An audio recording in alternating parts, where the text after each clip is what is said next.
അനുഭവിക്കും. എന്നോട് ഇങ്ങനെയൊക്കെ ചെയ്തില്ലേ? എന്താടാ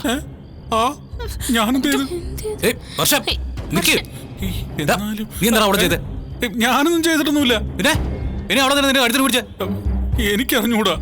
ആ കഴുത്ത് പിടിച്ചത് മാത്രോ, പുറത്ത് നല്ല ഏറും വെച്ചു കൊടുത്തു. അവൾ എന്തിനാ ഇങ്ങനെ കാണിക്കുന്നത് എനിക്ക് അറിഞ്ഞൂടാ. മോനെ ശ്രീകാന്തേ, വേണ്ട, എന്നോട് നീ കള്ളം പറയണ്ട. നീ അവിടെ എന്താ ചെയ്തു? ആ ഉറപ്പാ, അല്ലാതെ വർഷം ഇങ്ങനെയൊന്നും പെരുമാറില്ല. എന്നെ ഒന്ന് വിശ്വസിക്ക്, ഞാൻ അവളെ ഒന്നും ചെയ്തിട്ടില്ല എന്ന് പറഞ്ഞില്ലേ. നീ കളിക്കലേ, അവളെന്റെ പെങ്ങളൂട്ടിയാ. അവളെ കരയിച്ചാണ്ടല്ലോ, ആനയാണെന്ന് നോക്കില്ല, ഒറ്റ ബീക്കാൻ വെച്ച് വരും. അല്ലെങ്കിലും ഞാൻ നേരത്തെ ശ്രദ്ധിക്കുന്നുണ്ട്, അവൾക്ക് നല്ല വിഷമവും ടെൻഷനും ഒക്കെ ഉണ്ട്. അസുഖം കാരണമെന്നാ ഞാൻ കരുതിയത്. അപ്പോ അതല്ല കാര്യം, നീ അതിന് കാരണം അല്ലടാ. എന്താടാ ശ്രീകാന്ത് ഇത്? ദേ, നിന്റെ അടുത്തുനിന്ന് ഞാനിത് പ്രതീക്ഷിച്ചില്ല കേട്ടോ.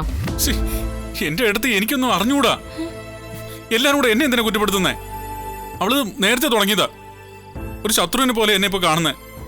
എന്താ പ്രശ്നം എന്ന് വെച്ചിട്ട് പറയുന്നില്ല. അടി വാങ്ങിക്കുന്നീ പിന്നെ അവനെ നോക്കി. നിന്നെ വിശ്വസിച്ച് നിന്റെ കൂടെ ഇറങ്ങി വന്നവള് അവളെ കരയിക്കരുത്. അവളുടെ അച്ഛൻ അവളെ തിരിഞ്ഞു നോക്കാറില്ലേ? അമ്മയാണെങ്കിൽ വല്ലപ്പോഴും വന്നിട്ട് പോകും. അവക്ക് ചോദിക്കാനും പറയാനും ആരില്ലാന്ന് വിചാരിക്കണ്ട, ഞങ്ങളുണ്ട് അവക്ക്. അവിടെ ഏട്ടനും ഏട്ടത്തിയമ്മ നിൽക്കുന്നേ. എന്തൊരു കഷ്ടോ ഇത്. ഞാൻ അവളെ ഒന്നും പറഞ്ഞിട്ടില്ല, ഒന്നും ചെയ്തിട്ടുമില്ല. ഞാൻ പറയുന്ന ഒന്ന് വിശ്വസിക്ക്. പിന്നെ എന്തിനാ അവള് നിന്റെ കഴുത്തിന് പിടിച്ചത്? അവക്ക് ഭ്രാന്ത് അല്ലാന്ന് തോന്നുന്നു. എന്തൊക്കെ ഇവൻ പറയുന്ന? അയ്യ, നീ കരയുന്നു? എന്തുവാടാ ഇത്? അവളെന്നെ കഴുത്തിരിച്ച് കൊല്ലാൻ നോക്കിയില്ലേ? കൊല്ലാൻ നോക്കിയൊന്നും അല്ല, അവള് ദേഷ്യത്തിന് അങ്ങനെ ചെയ്തതല്ലേ? ഇല്ല, എന്നാലും എടാ ശ്രീകാന്തേ, അവനൊന്നും ചെയ്തിട്ടില്ലാന്ന് തോന്നുന്നു. നമ്മള് വെറുതെ അവനെ വഴക്കു പറഞ്ഞു. പാവം. എന്തൊക്കെ ഇവിടെ നടക്കുന്നേ? സച്ചി, ഒരു കാര്യമുണ്ട്, നീ വന്നേ. എന്ത് കാര്യം? നീ ഇങ്ങോട്ട് പോകണം. എന്താടാ കാര്യം പറ. എങ്ങോട്ടാ നീ കൊണ്ടുവന്നേ പറഞ്ഞത്?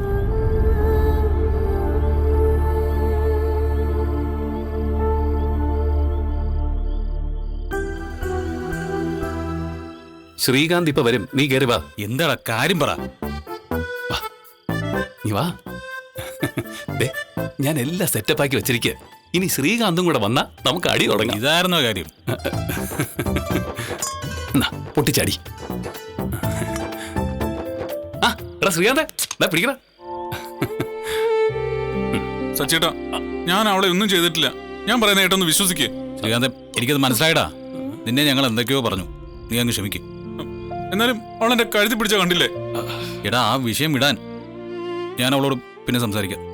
അവളെ ഓക്കെ ആക്കാം, പോരെ?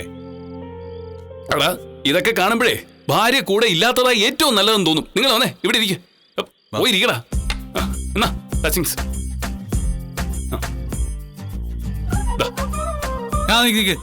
പിന്നെ കഴിക്കുന്നതിന് മുമ്പ് ഒരു കാര്യം, അന്നത്തെ പോലെ ആവരുത്. ബിയർ വാങ്ങി തന്ന നീയാ, നീ പറയണ പോലെ കേൾക്കണമെന്ന് പറഞ്ഞാലേ എന്റെ സ്വഭാവം പറഞ്ഞേട്ടാ. മനസ്സിലായി. ഞാനേ എന്നൊരക്ഷരം മിണ്ടില്ല. അപ്പോഴേ തന്നെ നീ തെറ്റിച്ചു. കാ മാ എന്നതേ രണ്ടക്ഷര, ഒരക്ഷരം അല്ല. ശരിയാണല്ലോ. ഓ, സമ്മതിച്ചു, ബുദ്ധിമാൻ. അപ്പൊ cheers.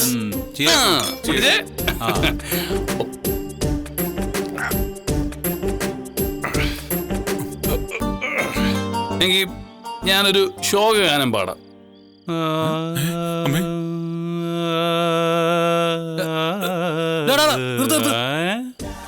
കരയാനല്ല ഇങ്ങോട്ട് വന്നേ. പിന്നെ ഭാര്യയായിട്ട് അകന്ന് നിൽക്കുന്നവൻ ഏത് പാട്ടാണ് പാടേണ്ടത്? ഒരു ശോകഗാനം. എന്റെ പൊന്നു ശ്രുതിയേട്ടാ, ഞാൻ പലവട്ടം പറഞ്ഞതാ, പോയി ശ്രുതിയെടുത്ത് കൂട്ടിക്കൊണ്ടുപോവാ. അതിനിവൻ മൗനവ്രതം അവസാനിപ്പിക്കണ്ടേ? മൗനവ്രതോ? അതെ, അമ്മയ്ക്ക് മുന്നിലേ നീ മൗനവ്രതം ആണല്ലോ. അമ്മ എന്ത് പറഞ്ഞാലും ഉരിയാടാതെ മിണ്ടാതെ കേട്ടിരിക്കും. നീ അമ്മയോട് വാ തുറന്ന കാര്യം പറടാ. എടാ ഞാൻ അമ്മയോട് എന്താ പറയേണ്ടത്? ആ, അത് എന്നോടാണോടാ ചോദിക്കുന്നേ? സുധിയേട്ടാ, എന്റെ ഭാര്യ ഞാൻ കൂട്ടിക്കൊണ്ടുവരും, അമ്മ പ്രശ്നം ഉണ്ടാക്കരുതെന്ന് അമ്മയുടെ മുഖത്ത് നോക്കി അങ്ങ് പറ. അമ്മ കാര്യം പറഞ്ഞങ്ങ് മനസ്സിലാക്കിയാ പോരെ? നമ്മുടെ അമ്മയല്ലേ, അമ്മയ്ക്ക് കാര്യമൊന്നും പറഞ്ഞാൽ മനസ്സിലാവില്ല. ആ എങ്കിൽ പിന്നെ അമ്മയുടെ പറയണ്ട, പോയി ശ്രുതി എടുത്ത് കൂട്ടിക്കൊണ്ടുവാ. ഏയ് അതൊന്നും ശരിയാവില്ല, അമ്മയ്ക്ക് ഇഷ്ടപ്പെട്ടില്ല. എനിക്ക് ദേഷ്യം വരുന്നുണ്ട് കേട്ടോ. ആ, അമ്മ അവളുടെ ഇവന്റെ കൈ പിടിച്ചു കൊടുക്കണം. എന്നിട്ട് എനിക്ക് സമ്മതമാണ്, നിങ്ങൾ രണ്ടുപേരും വീട്ടിലേക്ക് എഴുന്നള്ളിക്കൊള്ളൂ എന്ന് പറയണം. എങ്കിലേ അവൻ കൂട്ടിക്കൊണ്ട് വരൂ. അല്ലയോടാ? ആ അതെ അതെ അതെ അതാ. ഓ, എന്റെ ഏട്ടനായി പോയി. ഇല്ലെങ്കിൽ ഇതും കൊണ്ടുണ്ടല്ലോ. എന്റെ പൊന്നെ ഏട്ടാ, ലൈഫിൽ അമ്മയും വേണം ഭാര്യയും വേണം. രണ്ടുപേരെയും ബാലൻസ് ചെയ്ത് കൊണ്ടുപോകാൻ പഠിക്കണം. ഒരാൾ പറയുന്ന കേട്ട് മറ്റേ ആളെ ഉപേക്ഷിക്കരുത്. ഇവിടെ ഇപ്പം തെറ്റ് ചെയ്തിട്ട് ആരാ ഉള്ളത്? സുധിയുടെ വരെ തെറ്റ് ചെയ്തിട്ടില്ലേ? കള്ളം പറഞ്ഞിട്ടില്ലേ? ആ അതെ, കുറെ കാലം മുമ്പേ ഒരു നീലിമ എന്ന് പറയുന്ന പെണ്ണിനെ കൊണ്ട് നടന്നില്ലേ? എന്നിട്ട് അതറിഞ്ഞിട്ടും ശ്രുതി എടുത്ത് ഏട്ടനെ കെട്ടിയല്ലോ. എന്താ കാരണം? സുധിയേട്ടനെ ഏട്ടത്തേക്ക് ഭയങ്കര ഇഷ്ടമാണ്. ഏട്ടനെ കല്യാണം കഴിക്കാൻ വേണ്ടിയിട്ടാണ് ഏട്ടത്തെ ആ കള്ളമൊക്കെ പറഞ്ഞത്. ആ മതി മതി മതി മതി, നീ പറഞ്ഞു അവളെ നല്ലവളാക്കല്ലേ. ആ പാർലടുത്തൊരു ഫ്രോഡ് തന്നെയാ. പലതും മറച്ചു വെക്കുന്നുണ്ട് അവള്. സ്വാർത്ഥയാ. അവളുടെ നിലനിൽപ്പിന് വേണ്ടി അവൾ എന്തും ചെയ്യും. അവള് വേഷം കെട്ടിയും ഇവനെ കല്യാണം കഴിച്ചത് ഇവനോടുള്ള സ്നേഹം കൊണ്ട് മാത്രമാണെന്ന് ഞാൻ പറയില്ല. എന്തൊക്കെയോ കള്ളക്കളികളുണ്ട്. അത് വേറൊരു വശം. അല്ല, ശ്രുതിയെടുത്തിയെ ഏട്ടൻ കൂട്ടിക്കൊണ്ട് വരണമെന്നാണോ സച്ചേട്ടൻ പറയുന്നത്? അങ്ങനെയൊന്നും ഞാൻ പറയുന്നില്ല. അതൊന്നും പറയാനുള്ള അവകാശം എനിക്കില്ലല്ലോ. ആ കാര്യത്തിൽ തീരുമാനം എടുക്കേണ്ടത് ഇവൻ മാത്രമാ. ഇവന്റെ ഇഷ്ടം പോലെ ചെയ്യട്ടെ. സുധിയേട്ടന് ശ്രുതിയെടുത്തിയെ കൂട്ടിക്കൊണ്ടുവരണമെന്നുണ്ട്. ഏട്ടത്തെ ഒഴിവാക്കാൻ സുധിയേട്ടന് കഴിയില്ല.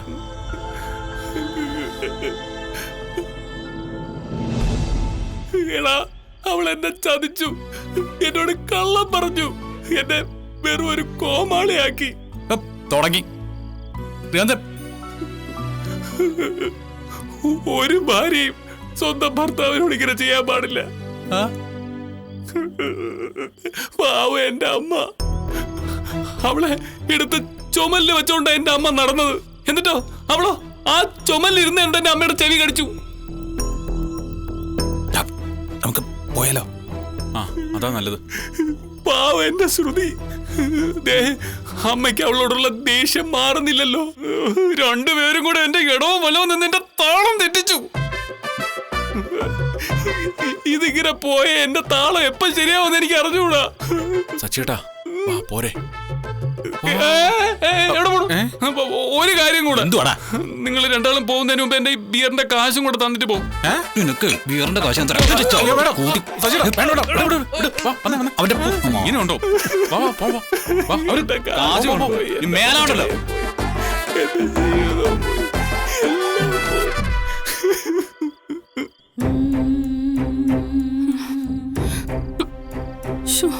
ഞാൻ ശ്രദ്ധിക്കണമായിരുന്നു. എന്റെ കണക്കൂട്ടലുകളെല്ലാം പഴച്ചുപോയി. അയ്യോ, എനിക്ക് ഈ വേദന സഹിക്കാൻ പറ്റില്ല. ആദ്യ കാരണം ഞാൻ മരിച്ചു പോയല്ലോ ഈശ്വര. ഞാൻ പ്രസവിക്കില്ല. ഇപ്പൊ ഇത് മറ്റാരും അറിഞ്ഞിട്ടില്ല. കൂടുതൽ ദിവസമൊന്നും ആയിട്ടില്ലല്ലോ. അബോർഷൻ നടത്താം, അതാ നല്ലത്. വേറെ വഴിയില്ല.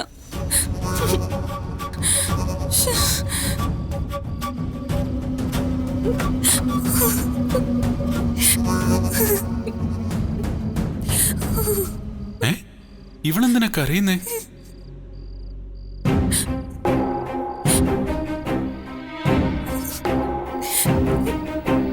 ഇവക്കെന്തോ സമനില തെറ്റിയിട്ടുണ്ട്. ഒരു ശത്രുവിനെ പോലെ എന്നെ നോക്കുന്നേ. സംസാരിക്കാതിരിക്കുന്നയാ നല്ലത്. ഇവിടെ ഇവളുടെ കൂടെ കിടക്കുന്നത് അപകടവാ. പുറത്ത് കിടക്കാം.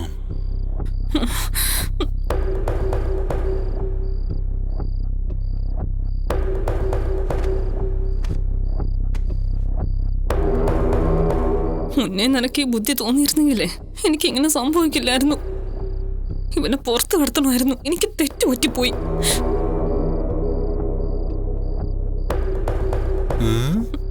എടോ, അമ്മേ,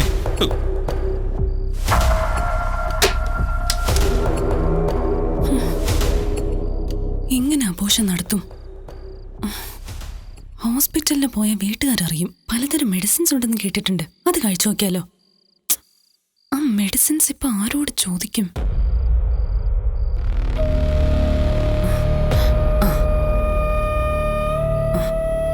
അല്ലെങ്കിൽ വേണ്ട, ഇന്റർനെറ്റിൽ സെർച്ച് ചെയ്ത് നോക്കാലോ. മെഡിസിന്റെ പേര് കിട്ടും. നാളെ മെഡിക്കൽ സ്റ്റോറിൽ ചെന്ന് മരുന്നും വാങ്ങിക്കാം.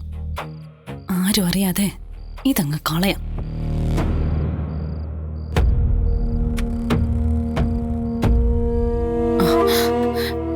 മെഡിസിന്റെ പേര് കിട്ടി.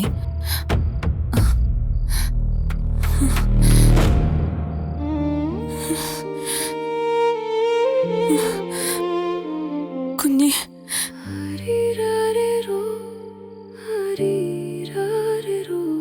എന്നോട് പൊറുക്കണം. ഞാൻ ക്രൂരിയായ ഒരു പെണ്ണൊന്നുമല്ല. എനിക്ക് നിന്നെ വേണമെന്നുണ്ട്. പക്ഷെ എനിക്ക് പേടിയാ. എനിക്ക് വേദന സഹിക്കാൻ പറ്റില്ല. ഞാൻ മരിച്ചു പോവും. ഞാൻ ചെയ്യുന്നത് പാപമാണെന്ന് അറിയാം. വേറെ വഴിയില്ലാത്തതുകൊണ്ട് എന്നോട് ക്ഷമിക്കണം.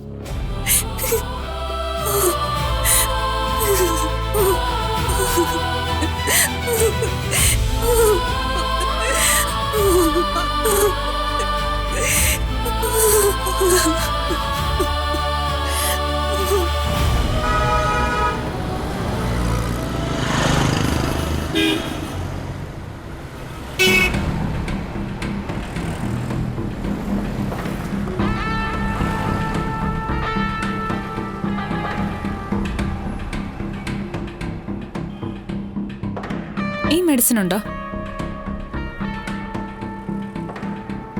ഇതെന്തിനാ തനിക്ക്? ഇതെന്തിനുപയോഗിക്കുന്നതെന്ന് നിങ്ങൾക്ക് അറിയില്ലേ? പിന്നെന്തിനാ ചോദിക്കുന്നത്? ഇത് തനിക്ക് വേണ്ടിയാണോ അതോ മറ്റാർക്കെങ്കിലും വേണ്ടി വാങ്ങുന്നതാണോ? എനിക്ക് വേണ്ടി തന്നെയാ വാങ്ങിക്കുന്നത്. ഡോക്ടറുടെ പ്രിസ്ക്രിപ്ഷൻ ഉണ്ടോ? ഇല്ല.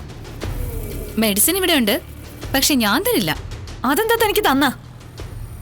മെഡിസിൻ വിൽക്കാൻ വേണ്ടിയല്ലേ വെച്ചിരിക്കുന്നത്? ഞാൻ അതിന് ക്യാഷും തരും. സൗജന്യമായിട്ടല്ലല്ലോ ചോദിക്കുന്നത്. മെഡിസിന്റെ വിലയുടെ 10 ഇരട്ടി ഞാൻ നിങ്ങൾക്ക് തരും. എനിക്ക് ഈ മെഡിസിൻ വേണം, കിട്ടിയേ പറ്റൂ. അത്യാവശ്യം. മെഡിക്കൽ സ്റ്റോറിൽ നിന്ന് സ്വമേധയാ മരുന്ന് വാങ്ങി അബോർഷൻ ചെയ്യാൻ ശ്രമിക്കരുത്. അത് അപകടകരാ. ഗുരുതരമായ രക്തസ്രാവം ഉണ്ടാവും, അണുബാധ ഉണ്ടാവും, മറ്റ് ആരോഗ്യ പ്രശ്നങ്ങളുണ്ടാവും, മരണം വരെ സംഭവിക്കാം. അബോർഷൻ സംബന്ധിച്ച് തീരുമാനം എടുക്കുമ്പോൾ ആദ്യം വീട്ടുകാരായിട്ടൊന്ന് ആലോചിക്കണം. എന്നിട്ട് നല്ലൊരു ഗൈനക്കോളജിസ്റ്റിനെ ചെന്ന് കാണണം. അതാണ് സുരക്ഷിതം. ഞാൻ ഒരിക്കലും ഇതിന് വ്യക്തിപരമായി സപ്പോർട്ട് ചെയ്യില്ല. ചെയ്യുന്നത് തെറ്റാ. എന്തിനാണ് താൻ ഇങ്ങനൊരു തീരുമാനം എടുത്തത്? തനിക്കോ കുട്ടിക്കോ എന്തെങ്കിലും പ്രശ്നമുണ്ടോ? കുട്ടിക്ക് പ്രശ്നമൊന്നുമില്ല, എനിക്ക് പ്രശ്നമുണ്ട്. എന്താ പ്രശ്നം? എനിക്ക് പ്രസവ വേദന സഹിക്കാൻ പറ്റില്ല. പേടിയാ. അപ്പൊ നിങ്ങൾ മെഡിസിൻ തരില്ല അല്ലേ? തരില്ല.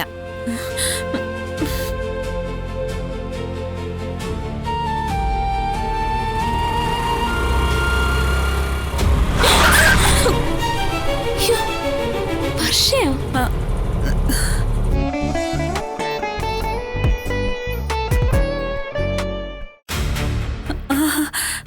ചേച്ചി എന്താ ഇവിടെ? ഞാനിവിടെ ഒരു വീട്ടില് പൂ എടുക്കാൻ പോയിട്ട് വരിക. അല്ല, വർഷ എന്താ മെഡിക്കൽ ഷോപ്പിൽ നിന്ന് വരുന്നേ? സുഖമില്ലേ? ചേച്ചി, എനിക്ക് അസുഖമൊന്നുമില്ല. എന്റെ കൂടെ വർക്ക് ചെയ്യുന്ന ഒരു ഫ്രണ്ടിന് ചെറിയൊരു പനി. സ്റ്റുഡിയോയിലേക്ക് വരുന്ന വഴി മെഡിസിൻ വാങ്ങിക്കണമെന്ന് അവള് പറഞ്ഞു. അത് വാങ്ങാൻ വേണ്ടി കയറിയതാ. അല്ല, നീ എന്തിനാ മെഡിസിൻ വാങ്ങാൻ വേണ്ടി ഇവിടെ വന്നേ? നിന്റെ സ്റ്റുഡിയോ സിറ്റിയിലല്ലേ? അവിടെ കുറെ മെഡിക്കൽ ഷോപ്പ് ഉണ്ടല്ലോ. പിന്നെ ഇത് സ്റ്റുഡിയോയിലേക്ക് പോകുന്ന വഴിയോ അല്ല? അത് ചേച്ചി, ഇവിടെ ഒരു ആർട്ടിസ്റ്റിന്റെ വീട്ടിൽ പോകാനുണ്ടായിരുന്നു. അതാ ഇവിടെ ഇറങ്ങിയത്. ഞാൻ പോട്ടെ ചേച്ചി, തിരക്കുണ്ട്. നീ എന്തായാലും വണ്ടി കയറ്, ഞാൻ കൊണ്ടാക്കാം. വേണ്ട ചേച്ചി, ഞാനൊരു ഓട്ടോ പിടിച്ച് പൊക്കോളാം. അല്ല, എനിക്ക് അവിടെയുള്ള 2-3 കടകളിലേ പൂവെടുത്തതിന്റെ കാശ് മേടിക്കാനുണ്ട്. നീ എന്തായാലും കേറ്. അയ്യോ ചേച്ചി, ഞാൻ മറന്നുപോയി. എനിക്ക് അത്യാവശ്യമായിട്ടൊന്ന് വീട്ടിൽ പോണം. ഇന്ന് സ്റ്റുഡിയോയിലെ റെക്കോർഡിസ്റ്റിന്റെ ബർത്ത്ഡേയാ. ഷോ, ഞാനാണെങ്കിൽ അദ്ദേഹത്തിന് ഒരു ഗിഫ്റ്റ് വാങ്ങിച്ച് വീട്ടിൽ വെച്ചിട്ടുണ്ട്. എടുക്കാനാണെങ്കിൽ മറന്നും പോയി. ഞാനത് എടുത്തിട്ടേ സ്റ്റുഡിയോയിലോട്ട് പൊക്കോളാം. ആ ചേച്ചി ചെല്ലേ. പൂ കൊടുത്തതിന്റെ പൈസ വാങ്ങാനുള്ളതല്ലേ, ചെല്ലേ. അതിനൊക്കെ ഇനിയും സമയമുണ്ടെന്നേ. പിന്നെ കൊടുത്താലും മതി. നീ വണ്ടി കയറ്. നമ്മൾ നേരെ വീട്ടിലേക്ക് പോകുന്നു, ഗിഫ്റ്റ് എടുക്കുന്നു, സ്റ്റുഡിയോയിലേക്ക് പോകുന്നു. ഞാൻ പൊക്കോളാന്ന് പറഞ്ഞില്ലേ? ഞാനൊരു ഓട്ടോ പിടിച്ച് പൊക്കോളാം. ചേച്ചി സമയം കളയത് പോ.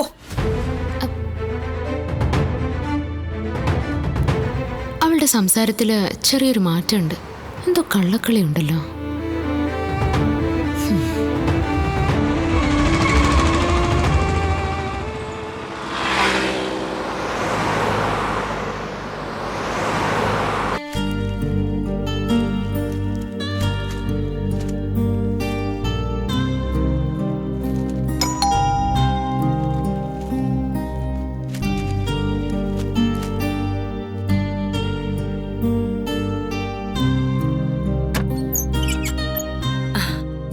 ചന്ദ്രയില്ലേ അകത്ത്?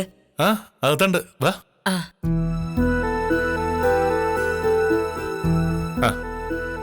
ഇരിക്കു ബാമേ. ആ. ചന്ദ്രേ, ദാ ബാമ വന്നിരിക്കുന്നു. ആ, ഇരിക്കേ.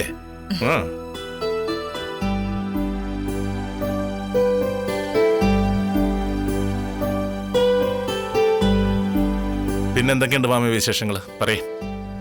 ആ, സുഖം. എന്താ വന്നേ? അത് പിന്നെ ചന്ദ്രേ, എന്താടി? അത് പിന്നെ നീ കാര്യം എന്താന്ന് വെച്ചാ പറ. ഞാൻ ചുമ്മാ ഇങ്ങോട്ട് ഇറങ്ങിയതാ. ഓ, നമുക്കേ മുറിയിലിരുന്ന് സംസാരിക്കാം. നീ വാ. വേണ്ട വേണ്ട വേണ്ട, മോളിപ്പോ എന്നിരിക്കണ്ട, ഇവിടെ തന്നെ ഇരുന്നാ മതി. ബാമയ്ക്ക് കൂട്ടുകാരുടെ എന്തോ രഹസ്യം പറയാനുണ്ടെന്ന് തോന്നല്ലോ അല്ലേ? നിങ്ങൾ സംസാരിച്ചിരിക്കേ, ഞാൻ അതിനിടയിൽ ഒരു ശല്യമാവുന്നില്ല. നിങ്ങൾ ഇവിടെ തന്നെ ഇരുന്ന് സംസാരിച്ചോ, ഞാൻ പോവാ. ചെല്ല് ചെല്ല് ചെല്ല്.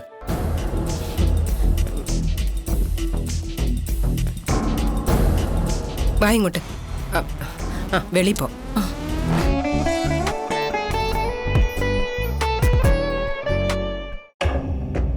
നടക്കങ്ങോട്ട്.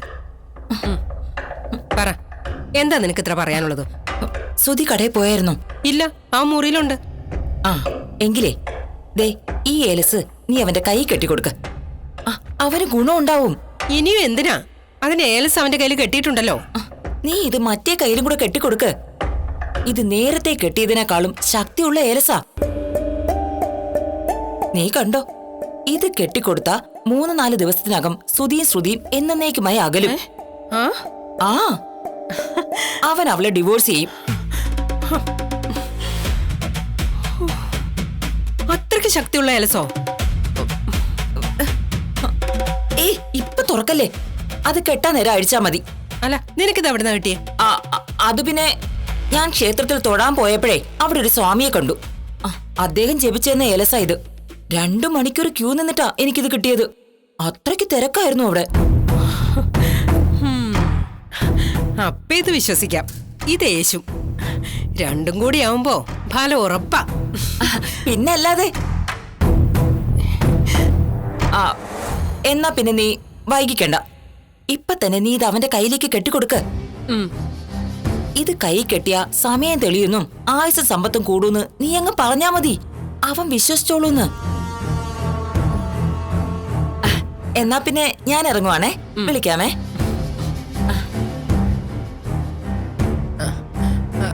ഭാമേ,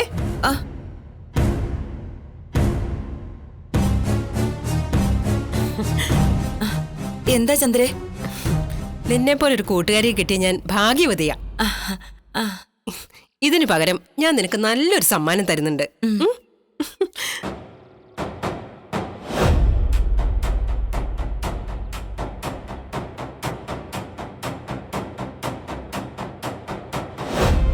ചന്ദ്രേ, ഞാൻ നിന്നെ ചതിക്കുക.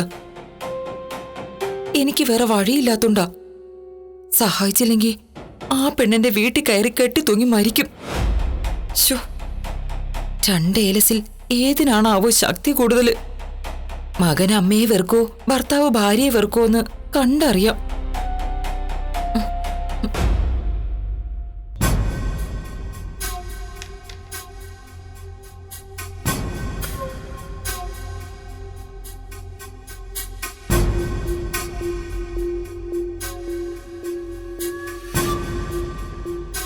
നീ ഇന്ന് ലേറ്റായല്ലേ? ആ കുറച്ചമ്മേ. കുറച്ചല്ല, സമയം എത്രയായിന്ന വിചാരം? ആ ഷോപ്പൊക്കെ നേരത്തെ സ്റ്റാഫ് തുറന്നായിരുന്നു. ഞാൻ അവിടെ കുറച്ച് താമസിച്ച് ചെന്നാലും കുഴപ്പമൊന്നുമില്ലമ്മേ. കുഴപ്പമുണ്ട്. എന്നും കൃത്യസമയത്ത് പോകാൻ നോക്കണം. ശരിയമ്മേ. ആ മോനെ, മോനെ ഈ ഷർട്ടൊന്ന് അഴിച്ചേ മോനെ. എന്തിന്? ദേ ഈ എലസ് കെട്ടാനാ. വീണ്ടും ഏലസോ? എന്റെ അമ്മ ഒന്നും കെട്ടിയില്ലേ?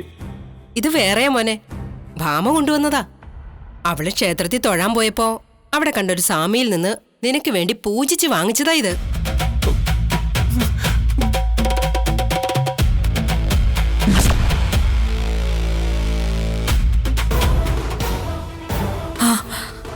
നടി അഭിരാമി ചേച്ചിക്ക് അബോഷനായത് ഗട്ടറുള്ള റോഡിലൂടെ വാഹനത്തിൽ പോയപ്പോഴാ. പടിഞ്ഞാറേക്കര വഴിയിലുള്ള റോഡ് കുണ്ടും കുഴിയും നിറഞ്ഞതാ. അതുവഴി ഒന്ന് പോയി നോക്കിയാലോ? വേണ്ട, ഒന്നും പറയണ്ട. നിന്റെ ശബ്ദം കേൾക്കുന്നത് പോലും എനിക്ക് അറപ്പാ. മനസമാധാനത്തോടെ കടയിലിരിക്കാൻ പറ്റുന്നില്ല. അത് ഇങ്ങോട്ട് വന്നത്. ഇവിടെ വന്നപ്പോ അതിന്റെ അപ്പുറം. ഒന്ന് പോയി തരൂ ഇവിടെ നിന്ന് പുറത്തേക്ക്. അവനങ്ങനെ പറഞ്ഞപ്പോ എനിക്ക് വിഷമായി. ഇത്രയും കാലം ഞാനായിരുന്നു അവനെല്ലാം. ഇപ്പൊ പെട്ടെന്ന് ഞാൻ അവന് വേണ്ടാത്തവളായി.